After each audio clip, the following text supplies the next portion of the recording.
युद्ध के नियम अब खत्म हो गए हैं। रूस ने यूक्रेनी बच्चों पर अपने सबसे भयानक हमलों में से एक को अंजाम देकर एक बहुत बड़ी अक्षम्य गलती की है। बदला तुरंत और पूरी तरह से लिया गया। हमले के कुछ ही घंटों बाद हमें रिपोर्ट मिली कि संयुक्त राज्य अमेरिका ने यूक्रेन पर लगे मुख्य प्रतिबंध हटा दिए हैं। अब ब्रिटिश और फ्रेंच मिसाइलें रूस के अंदर गहराई तक रिफाइनरियों और सैन्य कारखानों को निशाना बना रही हैं, जिन्हें पुतिन नहीं बचा सकते। लेकिन देखिए, जवाबी कार्रवाई यही नहीं रुकी।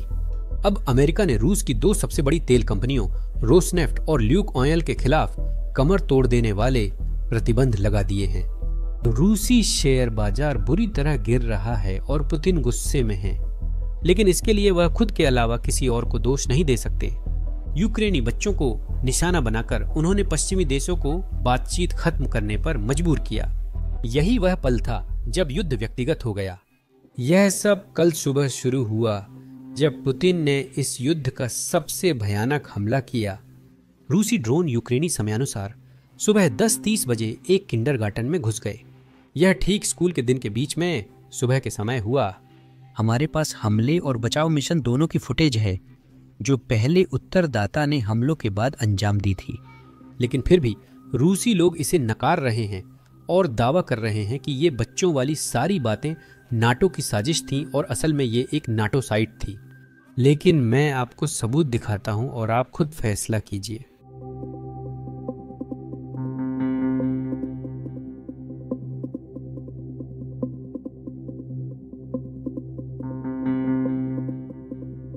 और यहाँ हमारे पास घटना के बाद की तस्वीरें भी हैं, जहाँ पहले उत्तरदाता सभी बच्चों को निकालने की कोशिश कर रहे हैं। हम बच्चों को अपनी माँ को पुकारते हुए सुन सकते हैं।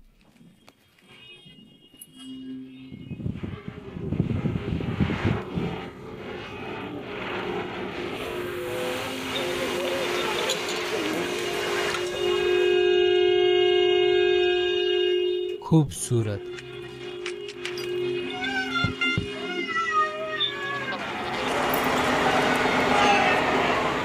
अब कुछ रूसी प्रचारकों के अनुसार यह रूस का बदला था।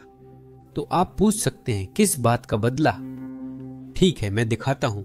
उसी सुबह यूक्रेनी सशस्त्र बलों ने ब्रिटेन से मिले स्टॉर्म शैडो से ब्रायंस्क के रूसी रासायनिक संयंत्र को नष्ट किया। यह संयंत्र रूस के सैन्य औद्योगिक परिसर में एक महत्वपूर्ण सुविधा है। यह बारूद, विस्फोटक, युद्ध चार्ज, रॉकेट ईंधन आदि का उत्पादन करता है। रूस ने इस आक्रमण की शुरुआत की थी।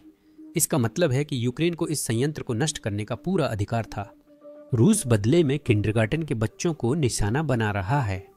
लेकिन रूसियों के अनुसार बच्चे तो बस अभिनेता हैं। लेकिन और यह एक नाटो सुविधा थी। लेकिन बात यह है कि एक चीज पुतिन भूल गए कि भले ही उन्होंने सारी दया खो दी हो, बाकी दुनिया के पास अभी भी दया है।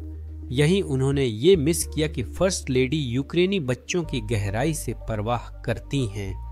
ये सभी देखने वालों को याद दिलाना जरूरी है। कुछ ही महीने पहले जुलाई में राष्ट्रपति ट्रंप ने सार्वजनिक रूप से स्वीकार किया था कि फर्स्ट लेडी मेलानिया ने ही उन्हें यह समझाया था कि पुतिन के वादे वास्तव में किसी काम के नहीं हैं। सुनिए। मैं घर जाकर फर्स्ट लेडी को बताता हूं और व्लादिमीर से बात करता हूं। आज अच्छी बातचीत हुई, उन्होंने कहा। ओह, सच में?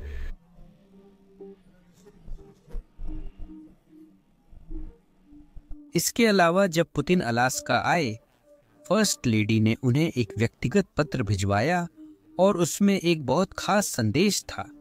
उसमें पुतिन से यूक्रेनी बच्चों की सुरक्षा की बात कही गई थी, जो रूसी सेना वास्तव में नहीं कर रही है। वे यूक्रेनी बच्चों का अपहरण कर रहे हैं और उन्हें रूस ले जा रहे हैं और बस किसी भी परिवार को उन्हें गोद लेने दे रहे हैं। खैर, मुझे लगता है कि पुतिन ने जो कल किया वह कुछ ज्यादा ही हो गया। खैर, ऐसा इसीलिए है क्योंकि उस हमले के कुछ ही घंटे बाद हमें वॉल स्ट्रीट जर्नल से यह चौंकाने वाली रिपोर्ट मिली। अमेरिका ने यूक्रेन पर यूरोपीय लंबी दूरी की मिसाइलों के इस्तेमाल की मुख्य पाबंदियां हटा दी। यह कदम ट्रंप के युद्ध खत्म करने के लिए मॉस्को पर दबाव बनाने के प्रयास से मेल खाता है। अब यही वह जगह है जहां मैं विवरण स्पष्ट करना चाहता हूं, क्योंकि इस रिपोर्ट की भाषा बहुत विशिष्ट है और इसके पीछे एक कारण है। अमेरिका रूस के अंदर हमला करने की अनुमति नहीं दे रहा है क्योंकि यूक्रेन को पहले ही वह अनुमति मिल चुकी है। वे ड्रोन से पहले ही अंदर जा रहे हैं। शब्दों में कहा गया है कि अमेरिका ने मुख्य प्रतिबंध हटा दिया, तो सवाल है वह प्रतिबंध क्या था? देखिए, भले ही ये मिसाइलें यूके या फ्रांस में बनी हों, लेकिन इनका टारगेट डेटा अब भी अमेरिका ही देता है। राष्ट्रपति बाइडेन के बाद वह डेटा रोक लिया गया। मतलब हमने यूक्रेन को नहीं बताया कि वे रूस पर हमला नहीं कर सकते। प्रक्रिया ये थी कि अगर यूक्रेन कोई लक्ष्य पहचानता है तो उसे अपने अमेरिकी समकक्ष से अनुमति मांगनी पड़ती थी, और फिर वह अनुरोध सीधे पीट हेगजेट, युद्ध और रक्षा सचिव तक जाता है। और अगर वह इसे मंजूरी देते हैं तो यूक्रेन अमेरिकी डेटा का इस्तेमाल करके उस लक्ष्य पर हमला कर सकता है। लेकिन अगर वह मंजूरी नहीं देते तो यूक्रेन उस लक्ष्य पर हमला नहीं कर सकता। भले ही उनके पास मिसाइल है, उनके पास यूके की अनुमति है जिन्होंने मिसाइल बनाई है, लेकिन उनके पास लक्ष्य निर्धारण डेटा नहीं है। यही बड़ी बात है जिस पर अब अमेरिका निर्णय नहीं लेता। वो विशेषाधिकार, या मुझे सही शब्द याद नहीं आ रहा है, लेकिन हमले को मंजूरी देने या अस्वीकार करने की वो क्षमता अब पीट हेगजेट के पास नहीं है, बल्कि अब वो शक्ति यूरोप में शीर्ष अमेरिकी जनरल के पास है, और वो हैं जनरल एलेक्सिस ग्रीनविच। वो अभी नाटो कमांडर भी हैं, और मेरी राय में ये बहुत बेहतर है कि वही फैसला ले रहे हैं, क्योंकि वो पीट हेगजेट से ज्यादा यूक्रेन समर्थक हैं। पर इसका ये मतलब नहीं कि पीट हेगजेट यूक्रेन के खिलाफ हैं। लेकिन प्रशासन और पेंटागन के बीच कुछ गलतफहमी हुई थी, और हमें नहीं पता कि उस गलतफहमी की वजह कौन है। तकनीकी रूप से अमेरिका रूस पर हमला करने की अनुमति नहीं दे रहा है। अमेरिका जो कर रहा है वो सिर्फ यूक्रेन द्वारा चुने गए लक्ष्यों के लिए टारगेटिंग डेटा उपलब्ध करा रहा है। यूक्रेन ब्रिटेन निर्मित मिसाइलें इस्तेमाल कर रहा है। यह तकनीकी बात इसलिए जरूरी है क्योंकि रिपोर्ट सामने आने के कुछ घंटे बाद राष्ट्रपति ट्रंप ने बयान जारी किया। आपने आज दोपहर सोशल पोस्ट में वॉल स्ट्रीट जर्नल की रिपोर्ट को फर्जी बताया था। फर्जी? वॉल स्ट्रीट जर्नल भी फर्जी है? क्या वित्तीय मामलों में यह गॉसिप से कम फर्जी है? क्या आप बस ये पुष्टि कर सकती हैं कि मेरी समझ जो हो रही है वह सही है? मेरी समझ के अनुसार उस कहानी ने दिखाया जैसे हमने अभी अभी अमेरिका पर खुफिया जानकारी की पाबंदी हटाई हो। नहीं, बात यह थी कि मैंने यूक्रेन को रूस में गहराई तक मिसाइल दागने की इजाज़त दी, लेकिन मैंने ऐसा नहीं किया। दूसरी बात, वे हमारी मिसाइलें इस्तेमाल नहीं कर रहे हैं। वे मेरी समझ से यूरोपीय मिसाइलें या कहीं और की मिसाइलें इस्तेमाल कर रहे हैं, लेकिन वे हमारी मिसाइलें नहीं हैं। वे क्या करते हैं ये मेरे नियंत्रण में नहीं है, लेकिन मैं हमारी मिसाइलों पर नियंत्रण रखता हूँ। वे इन्हें नहीं चला रहे। वो कहानी झूठी थी। वॉल स्ट्रीट जर्नल अक्सर झूठ बोलता है। अब ट्रंप वॉल स्ट्रीट जर्नल के सबसे बड़े प्रशंसक नहीं हैं, लेकिन रिपोर्ट में वो नहीं लिखा है जो वो दावा कर रहे हैं। इसमें लिखा है, यह नहीं लिखा कि ट्रंप ने अनुमति दी, लिखा है अमेरिका ने प्रतिबंध हटा लिया, जो सच है क्योंकि हमने एक रूसी सुविधा पर स्टॉर्म शैडो हमला होते देखा, जिसके बारे में हमने वीडियो की शुरुआत में बात की थी। यह तभी संभव है जब अमेरिका टारगेटिंग डेटा दे रहा हो। लेकिन मेरे लिए यह मजेदार है कि अब हम इस बात पर जोर दे रहे हैं जहां हम मूल रूप से दावा कर रहे हैं, अरे यह संयुक्त राज्य अमेरिका नहीं है जो यह हमला कर रहा है, यह यूरोपीय देश हैं, यह यूक्रेन है और बाकी सभी हैं, लेकिन हम नहीं। क्योंकि मुझे लगता है कि यही तो रूस करता है। ये रूस की बात है जहां आप अपने पक्ष को आगे बढ़ाने के लिए आधा सच इस्तेमाल करते हैं, और अब रूस को उसी की दवा का स्वाद मिल रहा है। अब मैं यह सिर्फ इस बयान की वजह से नहीं कह रहा हूं, वो पीपू किन मिने ही हूं। उन्होंने उसी प्रेस कॉन्फ्रेंस में बाद में भी ऐसा ही बयान दिया था। इसे सुनिए। हम यूक्रेन को नहीं बल्कि हथियार नेटो को बेच रहे हैं, जो पहले से अलग है बाइडेन के साथ। उसने बस 350 अरब डॉलर के हथियार और नकद सीधे यूक्रेन को दे दिए, और वो बहुत मूर्खता भरा था। हम उन्हें नेटो को बेचते हैं। सिद्धांत रूप में आप उनके साथ जो चाहें कर सकते हैं। ये जरूरी नहीं कि वो यूक्रेन ही हो, पर आमतौर पर ऐसा है। अब देश ये कर रहे हैं, खरीद रहे हैं। मेरा मतलब है, देखिए, हम यह नहीं कह सकते कि हम यूक्रेन को हथियार नहीं बेच रहे हैं, बस हम इसे नेटो को बेच रहे हैं। हमें पता है ये कहाँ जा रहा है, इसलिए हम इसे बेच रहे हैं। सिस्टम ऐसे ही चलता है। यूक्रेन हथियारों के लिए एक अनुरोध भेजता है जो उन्हें चाहिए। वह अनुरोध नेटो कमांडर के पास जाता है, जिनके बारे में हमने अभी बात की थी। फिर वह देखता है कि अमेरिका के पास वह चीज पर्याप्त है या नहीं, और मंजूरी देता है, और फिर नेटो उन हथियारों को खरीदता है और यूक्रेन को देता है। यह काफी स्पष्ट है कि यह क्यों हो रहा है। हम इसे स्वीकारना नहीं चाहते, और मुझे यह ठीक लगता है। रूस ऐसे ही करता है। वे ऐसी सूचनात्मक युद्ध कहानियों का इस्तेमाल सभी को भ्रमित करने के लिए करते हैं। अब हम भी कुछ हद तक वही कर रहे हैं। इसलिए रूस के लिए अमेरिका को दोष देना अब और मुश्किल है। जब राष्ट्रपति सार्वजनिक रूप से कह रहे हैं कि हम यूक्रेन को हथियार नहीं दे रहे हैं, हम तो बस इसे नाटो को दे रहे हैं, हम रूस के अंदर हमलों की मंजूरी नहीं देते, सिर्फ यूरोप देता है। मुझे पता है यूरोपीय लोग खुश नहीं होंगे, लेकिन मुझे खुशी है कि रूस को उसी की दवा मिल रही है। जैसा मैंने वीडियो की शुरुआत में कहा था, जवाबी कार्रवाई यही नहीं रुकी। सबसे बड़ी खबर थी प्रतिबंध, और मैं इसे सबसे बड़ी खबर इसलिए कह रहा हूं क्योंकि इस प्रशासन में अब तक कोई नए प्रतिबंध नहीं लगाए गए थे। ट्रंप ने कुछ प्रतिबंधों को बढ़ाया है जिन्हें राष्ट्रपति बाइडेन ने घोषित किया था, लेकिन वे सिर्फ विस्तार थे। यह बिल्कुल नया है और यह निश्चित रूप से सबसे कड़े प्रतिबंधों में से एक है जिसे अमेरिका ने कभी घोषित किया है। इसमें राष्ट्रपति बाइडेन के कार्यकाल के सभी प्रतिबंध शामिल हैं। आज हमारे काम के लिहाज से बहुत बड़ा दिन है। ये ज़बरदस्त और बड़े प्रतिबंध है। ये 2 बड़ी तेल कंपनियों के खिलाफ हैं। उम्मीद है ये ज़्यादा समय तक लागू नहीं रहेंगे। हमें उम्मीद है कि युद्ध सुलझ जाएगा। हमने अभी अभी उन विभिन्न प्रकार की मिसाइलों और बाकी सब चीज़ों के बारे में जवाब दिया है जिन पर हम विचार कर रहे हैं। मुझे नहीं लगता कि इसकी ज़रूरत होगी। अमेरिका ने रूस की रोसनेफ्ट और ल्यूकोइल कंपनियों पर प्रतिबंध लगाए हैं। ये दोनों सबसे बड़ी कंपनियां हैं। रूस का मालिक है और रोसनेफ्ट असल में सरकारी कंपनी है, ताकि इससे पुतिन के बैंक खाते पर और भी सीधा असर पड़े। अब ये सब सुनने के बाद मुझे यकीन है कि हर कोई यही सवाल पूछ रहा है कि क्या रूस पहले से ही दुनिया का सबसे ज्यादा प्रतिबंधित देश नहीं है? इन नए प्रतिबंधों से पुराने प्रतिबंधों की तुलना में क्या फर्क पड़ता है? चलिए मैं समझाता हूँ। यह सिर्फ रोसनेफ्ट पर ही प्रतिबंध नहीं है, यह उन सभी कंपनियों के ऊपर लागू होता है जिनमें इन कंपनियों की 50% या ज्यादा हिस्सेदारी है, जिससे कई सहायक कंपनियां प्रभावित होती हैं। साथ ही ये प्रतिबंध पुराने से काफी अलग हैं। अब ये वो बात है जिसके बारे में हमने अपने पिछले वीडियो में बात की थी, लेकिन ये काफी समय पहले की बात है, शायद 2022 के अंत में। पश्चिमी देशों ने एक चीज की घोषणा की जिसे प्राइस कैप कहा गया, जिसका मतलब था कि रूसी रिफाइनरियां, रूसी तेल उत्पादक अपनी तेल बेच सकते थे, लेकिन वे इसे एक निश्चित कीमत से ऊपर नहीं बेच सकते थे।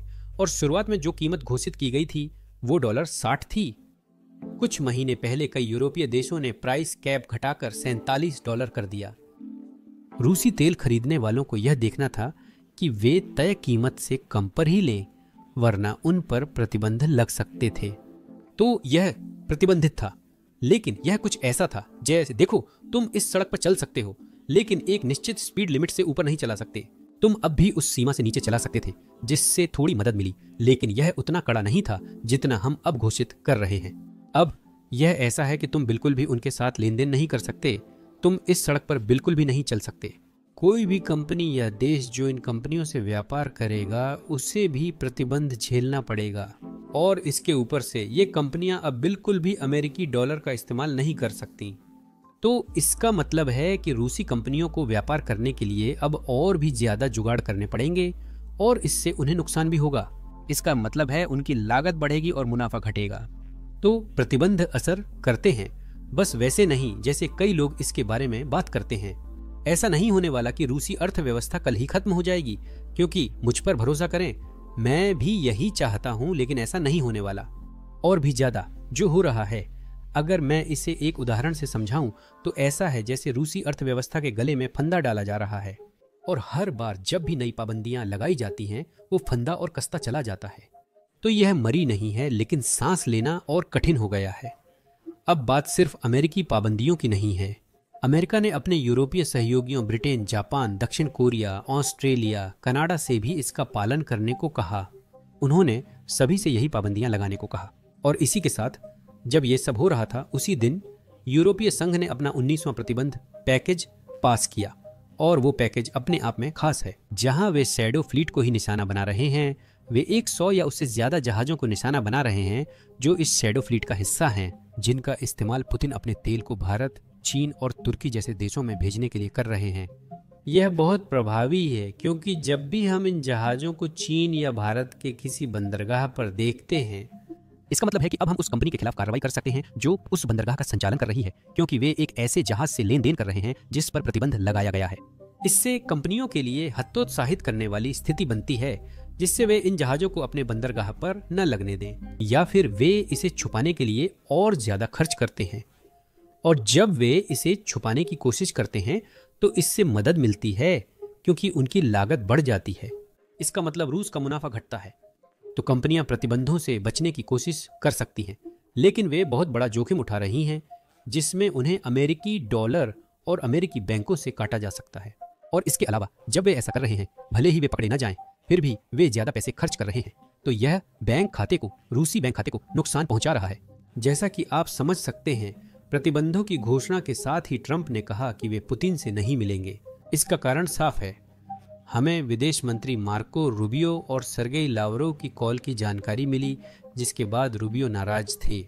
वो कह रहे हैं रूस बिल्कुल भी नहीं बदला है, उनकी सोच में कोई बदलाव नहीं आया है, वे वही सब चीजें मांग रहे हैं और जो वे मांग रहे हैं वो पागलपन है। वे उस जमीन की मांग कर रहे हैं जिसे वे पिछले 10 सालों में भी कब्जा नहीं कर पाए हैं। रूस कह रहा है कि वे हमला रोक देंगे, यही वे कह रहे हैं। वे कहते हैं अगर आप चाहते हैं हम हमला न करें तो और जमीन दो, जो किसी भी मायने में अच्छा सौदा नहीं है, खासकर अगर आप रूसी इतिहास जानते हैं। राष्ट्रपति आइजनहावर ने कहा था रूसी वादा बेकार है। कोई भी सिर्फ रूसी वादे पर जमीन छोड़ना नहीं चाहता कि वे हमला नहीं करेंगे। आज का दिन कार्रवाई के लिहाज से सकारात्मक रहा। अमेरिका ने कदम उठाए। निश्चित रूप से यूक्रेनी बच्चों के लिए बहुत ही भयानक और डरावना दिन रहा। और हाँ, आज के लिए हमारे पास बस इतनी ही अपडेट्स हैं। अगर आपको ये अपडेट्स पसंद आती हैं, जो कि अभी की खबरें कवर करने के बाद कहना थोड़ा अजीब लगता है, तो कृपया नीचे दिए गए लाइक और सब्सक्राइब बटन को दबाएं। हम साल के अंत से पहले 2 मिलियन सब्सक्राइबर्स पाना चाहते हैं।